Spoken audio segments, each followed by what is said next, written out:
팔레스타인, 곧 성경에서는 블레셋이라고 이렇게 나와 있죠. 그 사람들은 늘 생각하기를 이 지역의 주인은 우리야, 그런 생각을 가지고 있었고, 이스라엘이 이렇게 자기들을 점령하면서 나오는 것에 대해서 굉장히 못마땅하게 생각했습니다. 용납할 수가 없었습니다. 그래서 두 민족은 정말 옛날 수천 년 전부터 피 튀긴 전쟁 속에서 살았고, 지금까지도 이렇게 전쟁이 이어져 오고 있다 할 수 있습니다. 자, 오늘은 약 3,000년 전에 있었던 이스라엘과 블레셋과의 전쟁, 이 전쟁을 통해서 하나님께서 현대를 사는 우리에게 어떤 메시지를 주실까 함께 생각해보는 시간이 됐으면 좋겠습니다. 오늘 여러분과 함께 나눈 이 본문은 이미 읽으셨다시피 사무엘상 이야기입니다. 때는 바야흐로 사무엘이 이제 사사로, 선지자요 사사로 활동을 시작하던 그 시절이죠. 그러니까 지금으로부터 그러니까 기원전 그때가 1050년경이니까 지금으로부터 따지면 약 3000여 년 전이다, 이렇게 생각하면 되겠습니다. 자, 오늘 본문을 보면은 이스라엘이 블레셋 사람들과 싸우러 출전하는 그 장면으로 이제 시작을 합니다. 첫 번째 싸움에서 이스라엘 군사 약 4,000명이 죽습니다. 그리고 전쟁에서 집니다. 그러자 이스라엘 장로들이 이제 실로에 있는 언약궤를 이스라엘에 가져오면 이제 우리가 이길 것이다 생각을 하고, 대제사장 엘리의 두 아들 홈니와 비느하스를 통해서 언약궤를 이제 가져왔습니다. 잘 아시다시피 당시 중동 지역, 지금도 마찬가지죠. 이 전쟁, 나라 간의 전쟁은 거룩한 전쟁, 곧 성전, 신들끼리의 전쟁이다, 이렇게 생각하고 있었는데 이스라엘도 마찬가지였습니다. 자, 이스라엘은 언약궤를 가져왔지만 2차 전쟁에서도 군사 3만 명이 죽어버리는, 잃어버리는 대참패의 고비를 마셨습니다. 설상가상으로 그들은 언약궤를 블레셋에게 뺏기고 제사장 홈리와 비느하스도 죽게 되는 그야말로 비극을 맞이했습니다. 이것이 오늘 우리가 본문을 읽은 대략적인 개요입니다. 처참한 패전 이야기입니다. 그렇다고 하면 오늘 이 전쟁, 그 속에서 쟁점이 되어 있는 언약궤는 과연 우리에게 무엇을 말해주고 있을까 살펴보도록 하겠습니다. 첫째는 하나님이 없는 언약궤는 그야말로 우상일 뿐이라는 것입니다. 언약궤는 원래 성막과 성전의 가장 안쪽 지성소에 안치되어 있는 그야말로 하나님의 임재의 상징이자 성막의 중심 공간이었어요. 그렇죠? 이스라엘 백성들이 드리는 예배의 심장이었습니다. 그러나 당시 이스라엘 사람들은 이미 하나님을 떠나서 우상 속에서 살고 있었죠. 그들에게는 사실 언약의 하나님은 없었습니다. 당연히 언약궤는 천덕꾸러기가 되어서 이리저리 그야말로 돌림방으로 돌려다니죠. 그리고 안중에도 없었어요. 그럼에도 불구하고 그들은 전쟁에서 참패하자 다급한 나머지 언약궤를 이제 떠올리게 됐습니다. 그들은 언약궤를 가져오면 대적들을 능히 이길 수 있을 것이라고 생각하는 신주단지처럼 생각을 하고 가져왔습니다. 그러나 두 차례 전쟁에서 언약궤는 아무런 도움을 주지를 못했습니다. 허무하게 끝났습니다. 자, 이렇게 이스라엘은 진중에 언약궤를 가져왔는데도 왜 전쟁에서 크게 졌을까요? 왜 크게 졌을까요? 첫째는 언약궤는 전쟁에서 승리를 보장하는 보증수표가 아니었기 때문입니다. 언약궤는 조각목으로 만들어져 있죠. 그 조각목으로 만들어져 언약궤를 앞세운다고 해서 자동적으로 전쟁에 승리를 주는 것이 아니라는 것입니다. 언약궤는 이스라엘에게 있어서는 귀중한 문화의, 그야말로 신앙의 유산이었습니다. 그러나 이미 하나님을 떠나버리고 우상을 섬기는 그들에게 있어서는 가짜 선민 이스라엘에게 언약궤는 승리를 담보해주는 보증수표가 결코 되지를 못했습니다. 둘째는 하나님에 대한 경외심이 없이 언약궤를 의지하는 것, 이거 가짜 신앙입니다. 그것을 우리에게 보여줍니다. 눈에 보이는 껍데기만 그럴듯하고 마음 중심에 참 신앙이 없으면 다 헛것입니다. 계속 반복해서 얘기하지만 하나님을 떠난 이스라엘이 언약궤 그거 가져온다는데 이미 그 속에서 참된 믿음이 없는 상황에서 그거 가져오는 것 굉장히 거룩하게 보이는 것 같지만 가짜 신앙이었습니다. 오히려 하나님의 이름을, 오히려 하나님을 모욕하는 굉장히 큰 죄악이 되었습니다. 당연히 하나님께서는 이에 대해서 철저한 심판을 하셨습니다. 참 조심스러운 얘기지만 저는 수천 수백억이 들어가는 이 강남에, 제가 강남에 있는 교회를, 큰 교회를 다녔으니까 그 교회들을 볼 때마다 저는 정말 가슴이 아픕니다. 안타깝습니다.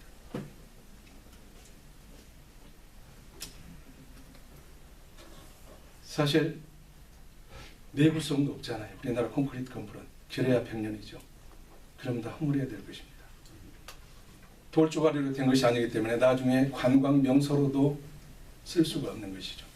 그런데 거기에 우리가 정말 이 귀한 헌금, 그 막대한 헌금을 거기다 쏟아부는 것이 과연 옳은 것인가? 그 생각을 하면 정말 저는 굉장히 가슴이 아픕니다. 로마의 베드로 성당 많이 가봤습니다. 저는 그것을 볼 때마다 정말 안타깝고 또 가슴이 아픕니다. 그것을 만들기 위해서 얼마나 사람들을 속이면서 많은 헌금을 갈취했습니까? 우리는 면벌부, 면죄부에 대해서도 잘 알죠. 그리고 그 당시로서는 난공사 중에 난공사잖아요. 그 보세요. 그 거대한 건물, 돔 건물. 수도 없이 많은 사람이 떨어져 죽었습니다.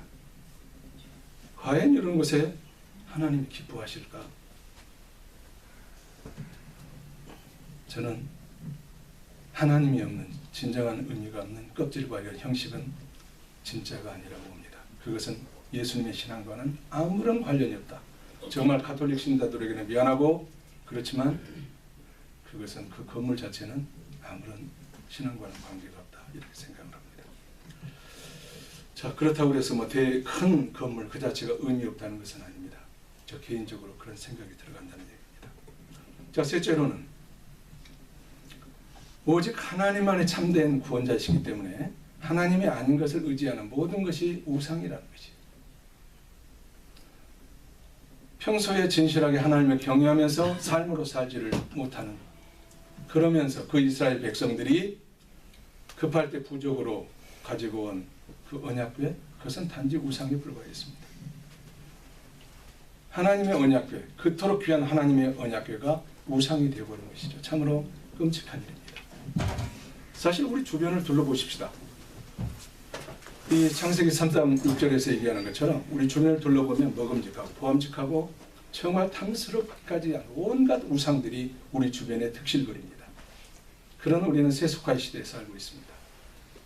하나님이 없는 재물, 세속적인 가치, 또 정치 이념, 문화, 이것들이 갈수록 기승을 부리고 있습니다. 이미 돈이 하나님이 됐습니다. 그것은 우리 그리스도인이나 교회나 하나도 예외가 없습니다. TV나 유튜브를 보십시오.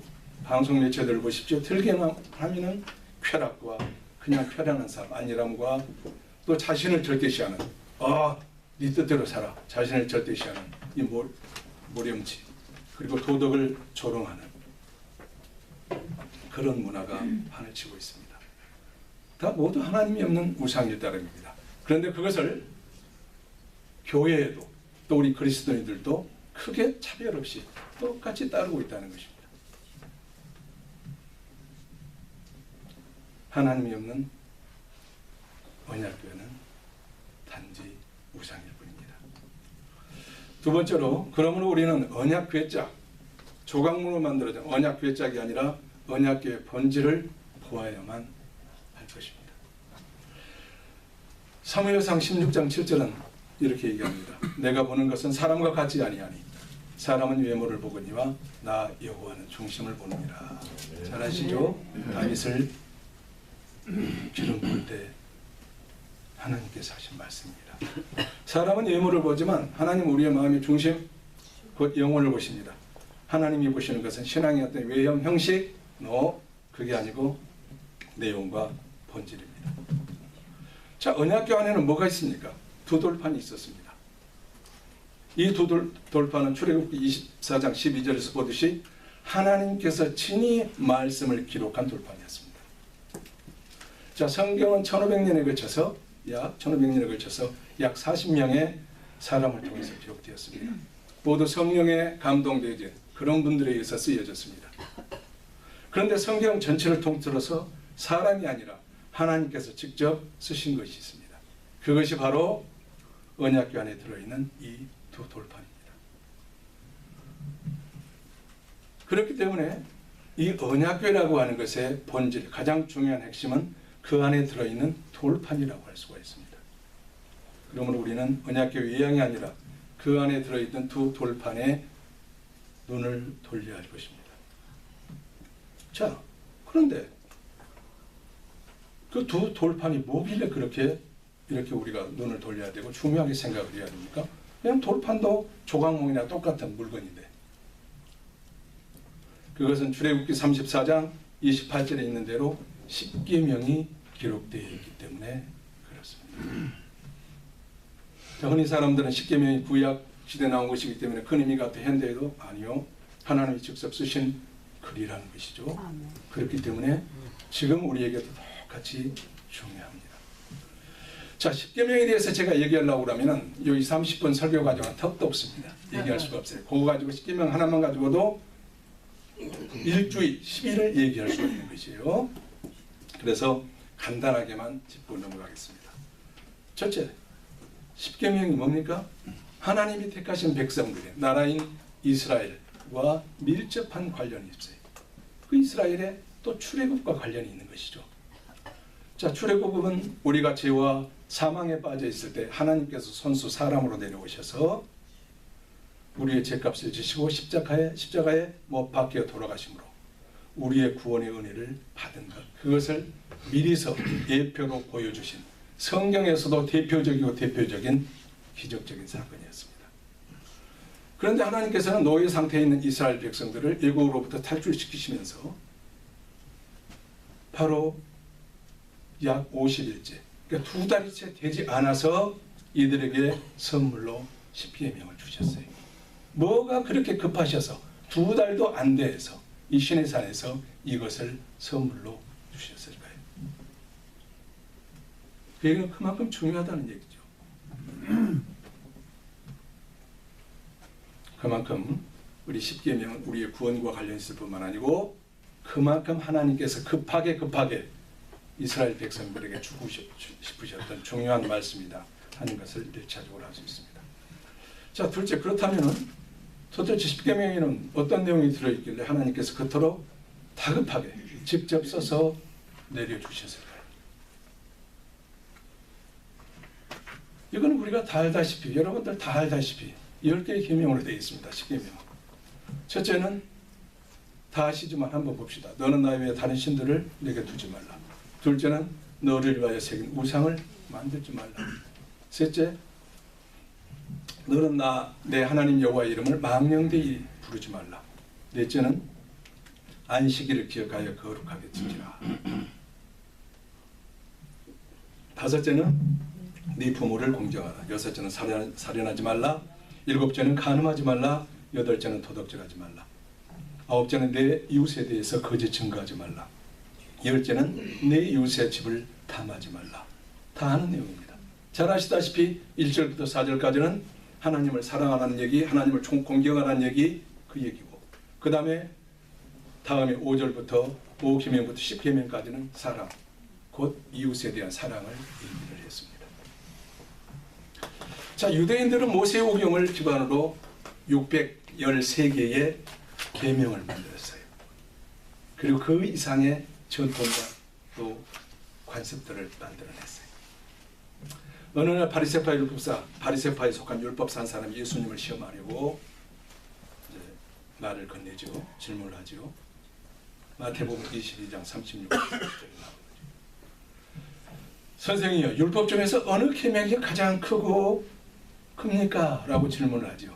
그때 예수님께서 마태복음 22장 36절 40절에서 얘기를 하죠.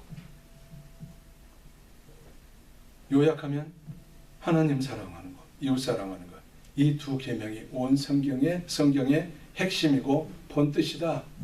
율법이 강령이니라 본뜻이다. 이렇게 얘기를 해줍니다. 바로 이 두 계명이 아까 잠깐 살펴봤던 십계명과 똑같은 뜻인 것을 우리는 알 수가 있습니다. 자, 사실 이스라엘 지도자들, 그 장로들이 언약궤를 가져오기 전에 이들은 이 십계명의 정신, 그 안에 들어있는 돌판, 그 돌판에 적혀있는 십계명의 의미를 제대로 알았어야 했습니다. 그러나 불행하게도 그들은 그걸 몰랐습니다. 이스라엘 지도자들과 백성들은 이미 하나님을 버리고 우상 숭배에 빠져 있었습니다. 신앙적으로 형식적인 신앙으로 그들은 하나님께도 제사를 드렸어요. 성막에서도 그렇고. 그렇지만 동시에 우상에게도 여기저기 산당 만들어서 제사를 드렸습니다. 그야말로 칵테일 신앙, 짝퉁 신앙을 그들은 해왔습니다. 종교 지도자들, 그 다음에 정치 지도자들, 사회 지도자들, 이들은 과부와 나그네 등 가난하고 소외된 이웃 착취하기에 급급했습니다. 구약 전체를 통해서 보면 하나님께서 이렇게 공의와 정의와 사랑을 베풀라고 얘기를 했는데도 불구하고 지도자라는 사람들은 이런 짓거리들을 했습니다. 이미 하나님은 안중에 없었습니다. 이스라엘 백성들의 일상 속에는 하나님이 전혀 없었어요. 그렇기 때문에 당연히 그들 삶 속에 하나님의 말씀인 십계명이 살아있지를 못했습니다. 그래서 그들의 실패는 바로 언약궤를 부적으로 썼을 뿐 그 본질에 주목하지 않았고 몰랐다는 것입니다. 그들은 언약궤의 본질은 하나님 사랑, 이웃 사랑에 대해서 사랑을 제대로 보아야만 했습니다. 자, 이 주문, 3000년 전에 주어졌던 이 주문은 그럼 현대를 사는 그리스도인에게는 관계가 없느냐? 아니요, 아닙니다. 동일하게 적용되어야만 합니다. 우리는 하나님의 언약궤를 볼 때 외형의 괴짝을 보지 말고 예수님이 그토록 강조하셨던 언약궤 안에 담겨있는 하나님을 사랑하고 하나님을 공경하고 그리고 이웃을 사랑하는 것, 이것을 주목하고 보아야만 합니다. 셋째입니다. 자, 언약궤 안에 있는 우리는, 그러므로 그리스도인은 우리는 언약궤 안에 있는 하나님의 말씀을 따라 실천해야만 합니다. 늘 듣는 설교고 늘 듣는 얘기입니다. 실천해야만 합니다. 자, 지성소 안에 들어있는 언약궤의 참뜻을 살펴보았습니다. 그것은 바로 하나님만 의지하는 절대적인 신앙, 하나님만을 절대적으로 사랑하는 그 사랑, 그리고 이웃을 내 몸처럼 사랑하는 것, 이것을 다 보았습니다.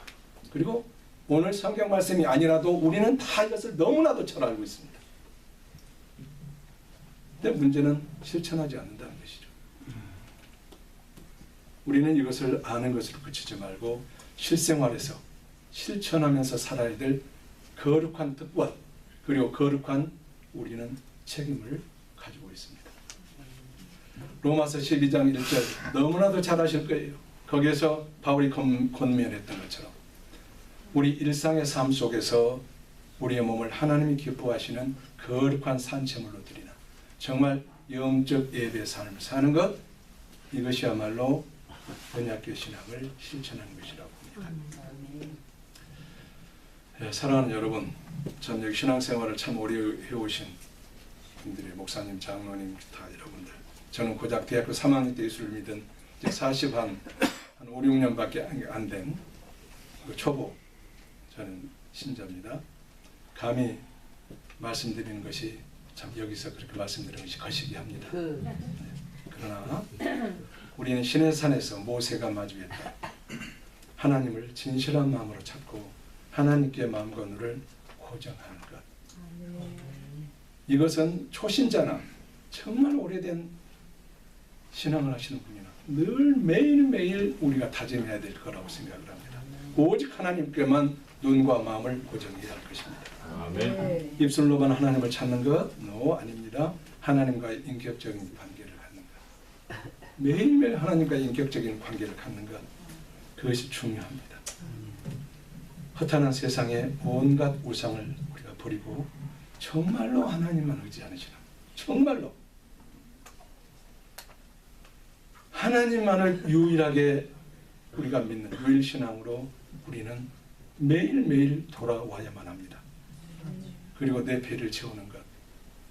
돈이 우상인데 내 배를 채우는 것.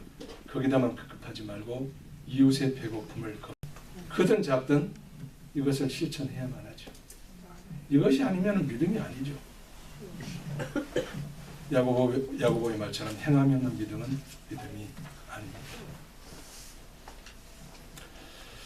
자, 그러나 사실 이렇게 살아오면서 이제껏 살아오시면서 아시지만 이렇게 실천하며 사는 것 언뜻 보면 참 쉽죠. 너무나도 우리가 교회 생활하면서 많이 들었던 것이고 또 이렇게 지역 구역 순 이 모임에서도 수도 없이 들었기 때문에 그래 나도 알아. 대수롭지 않은 것 같아요. 사랑 실천해. 그러나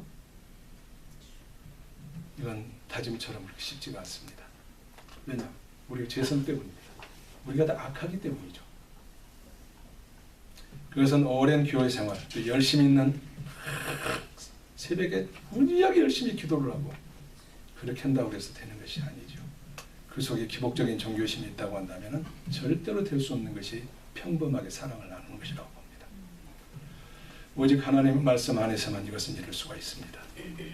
저보다 신앙 경력도 오래시고 산전수전 인생 경력도 오래신 여러분들, 그리고 믿음과 인격도 훨씬 저보다 앞서신 이 어르신들에게 외람된 말씀이지만 저는 하나님의 뜻대로 사는 것 그렇게 별다른 지름길이 있다고 생각하지 않습니다.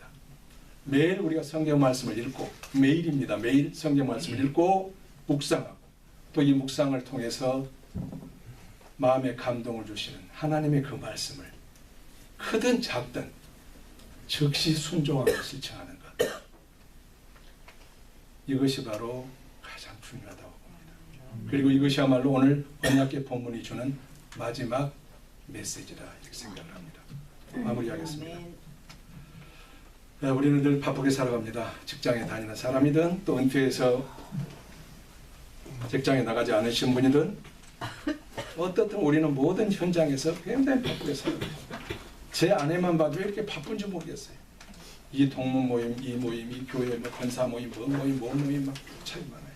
바쁘게 살아갑니다.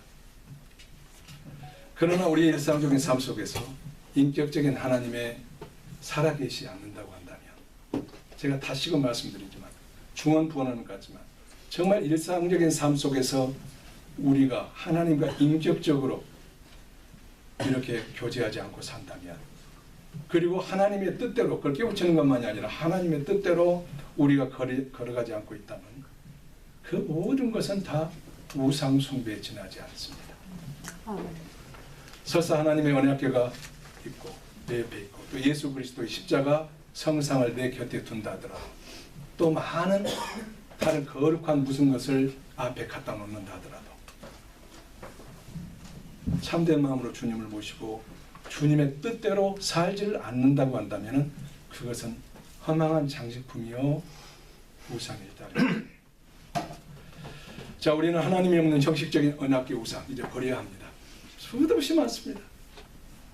종교적인 열심 많잖아요. 우리나라 사람들 엄청 많잖아요. 그러면서 실제로 하나님의 뜻대로 살지 못하잖아요. 거짓말 하잖아요. 도적질 하잖아요. 세금 도적질부터 시작해서 십계명에서 말하는 것 하나라도 제대로 지키는 거 쉽지 않잖아요. 입으로는 예수님, 하나님 수도 없이 얘기하잖아요. 교회 열심히 나가잖아요. 우리가 아무리 예수님의 이름으로, 하나님의 이름으로 얘기한다 하더라도 그것이 진정으로 그 안에 그리스도, 이 말씀, 그리스도의 뜻대로 살지 못하면 그것은 다 허망한 일입니다. 마태복음 7장에서 예수님이 직접 말씀하잖아요. 주여 주여 하는 자마다 다 천국에 들어가는 것이 아니라 하나님의 뜻대로 행하는 자라야 천국에 들어갈지니라. 이것은 무서운 말씀이에요. 그러나 우리에게 희망을 주는 또 얘기이기도 해요. 자, 우리는 돌판에 적힌 십계명 곧 말씀으로 돌아가야만 합니다. 그리고 이를 실천해야 합니다. 그러나 사실 이것은 내 의지와 다짐만으로는 불가능합니다. 저는 수도 없이 제가 다짐하거든요. 매일 큐티하면서. 그것도 큐티도 적게 씁니까? 저는 참 많이 씁니다. 한 2시간, 3시간씩 해가지고 소설계라고 생각을 하고 수도 없이 다짐합니다. 그런데 저녁에 놓고 보면 지키는 것이 별로 없어요. 그만큼 인간은 약합니다. 내 의지, 내 노력, 내 다짐? 아니요, 그것만요 불가능합니다. 그래서 실패할지라도 또 매일매일 말씀을 보아야만 합니다. 성경 말씀을 통해서 하나님의 말씀을 들어야 돼요. 그 말씀이 주시는 또 말씀을 우리가 들어야만 합니다. 그리고 그 말씀이 주신 말씀대로 즉시 순종하는 것. 머뭇거리지 말고 1초 2초 머뭇거리면 이미 우리는 지는 거잖아요. 즉시 순종해야 합니다. 그것이 참다운 언약의 신앙이라고 믿습니다. 자, 이제 이렇게 말씀에 순종하는 참된 언약의 신앙으로 사는 것. 그러기 위해서는 말씀의 주인이신 예수 그리스도를 진정한 나의 주인으로 모시는 것. 그것이 알파요 오메가라고 믿습니다. 늘 우리는 자아에 집착합니다. 나는 내가를 주장합니다. 이런 자기 우상을 버리고 내가 죽고 내 안에 예수 그리스도가 살아서 역사할 때 우리의 인생도 그리고 우리의 교회도 진정한 언약의 신앙을 이룰 수 있다고 봅니다. 그래서 저는 늘 제 자신에게 그렇게 다짐을 합니다. 사도 바울이 갈라디아 교회에 보냈던 편지에서 고백한 이 말씀을 늘 암송하면서 스스로 매일매일 그렇게 살겠노라고 다짐을 하고 있습니다. 갈라디아서 2장 20절입니다. 내가 그리스도와 함께 십자가에 못 박혔나니 그런즉 이제는 내가 산 것이 아니요 오직 내 안에 그리스도께서 사신 것이라. 이제 내가 육체 가운데 사는 것은 나를 사랑하사 나를 위하여 자기 자신을 버리신 하나님의 아들을 믿는 믿음 안에 사는 것이라. 기도하겠습니다. 사랑하는 하나님 아버지, 전쟁만이 아니라 우리의 인생도 역사도 하나님께 속한 것임을 믿습니다. 세상이 참으로 어수선합니다. 공의와 정의와 사랑이 온 땅에 가득 찬 사회가 되게 해 주십시오. 우리 모든 그리스도인 형제 자매들이 종교적인 외형이 아니라 각자의 마음에 예수 그리스도를 참 주인으로 모시는 삶을 살게 해 주십시오. 오직 하나님을 사랑하며 내 이웃을 내 몸처럼 사랑하는 참 언약의 신앙으로 살게 해 주십시오. 제가 죽고 제 안에 예수 그리스도가 살게 해 주십시오. 주님의 말씀이 내 안에 체화가 되고 삶으로 실행되어지는 인생이 되게 해 주십시오. 오늘 이 자리에 모인 모든 지체들을 은혜로 채워주십시오. 예수 그리스도 이름으로 기도했습니다.